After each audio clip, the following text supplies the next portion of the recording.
بسم الله الرحمن الرحيم. بالنسبة يا جماعة للمسلسلات رمضان 2026، رسالتي للممثلين والمنتجين والمخرجين: أعمالكم كلها زي الزفت، أعمالكم كلها زي الزفت، وكل سنة بتعيشونا في قرف ونكد لمدة 30 يوم. احنا ذنبنا ايه نعيش القرف ده كله؟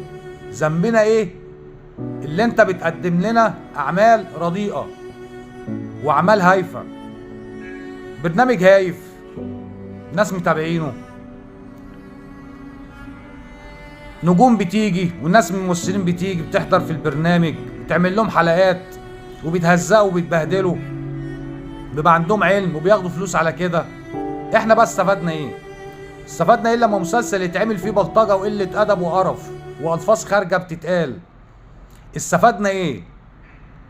استفدنا ايه لما تيجي تقدم اعمال رمضانية سنويا والمشاهد بيخرج مش مستفيد حاجة؟ ليه بتعلموا الناس البوظان وبالذات في رمضان؟ ليه؟ اعمالكم كلها ما تشرفش.